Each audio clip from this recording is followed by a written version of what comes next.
दिनेश खारी जी, राजकुमार जी, दोनों का महाराज जी एक जैसा प्रश्न है। महाराज जी आप कह रहे हैं कि कभी कभी मेरा मन नाम जप करते समय इधर उधर भटकता है और कभी कभी मुझे नाम जप करते हुए नींद आने लगती है, तो महाराज जी ऐसे में हाँ, क्या दोनों बातों में सावधानी रखनी है।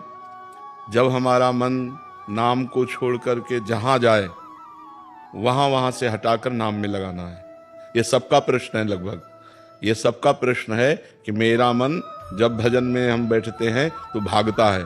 ये अर्जुन जी से लेकर बड़े बड़े साधकों का प्रश्न है।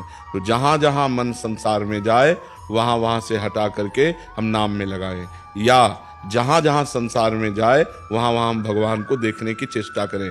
इस वस्तु के रूप में भगवान, इस व्यक्ति के रूप में भगवान, इस स्थान के रूप में भगवान, क्योंकि भगवान के सिवा कोई नहीं है। इससे हमारा मन शांत होने लगेगा।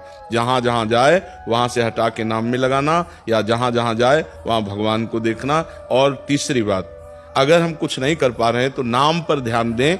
हमारे मन से सब कूड़ा करकट निकल रहा है, जो गंदी बातें हमारे मन में भरी थी वो सब डिलीट हो रही हैं नाम जप के द्वारा। ऐसी भावना करें तो मन निर्मल होकर, ये 3 साधन बताए, इससे मन आपका एकाग्र होने लगेगा।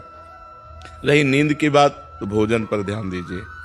भोजन सात्विक होना चाहिए। प्याज, लहसुन, मांस, मदिरा, अभक्ष्य भोजन, ये सब अगर त्याग कर दोगे तो शतोगुणी भोजन और 6 घंटे की निद्रा, अगर आप जो नींद ले रहे हैं वो 6 घंटे तो होना चाहिए। स्वस्थ शरीर के लिए 6 घंटे आवश्यक है।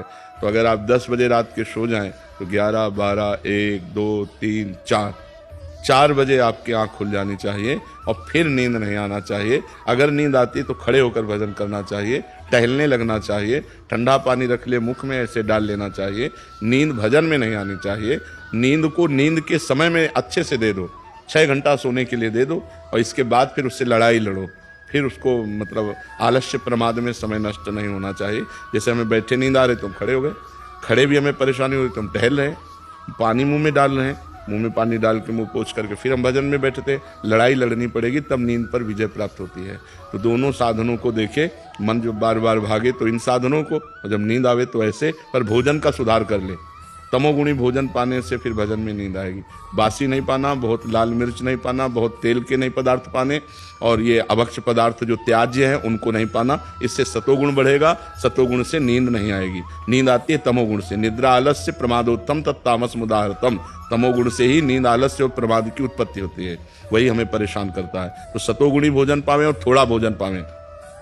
अब दबा के यहाँ तक भोजन पाया तो फिर तमोगुण तो हो ही जाएगा। अगर हमारा 8 रोटी से काम चलता है तो हम 5 रोटी में लावें धीरे धीरे।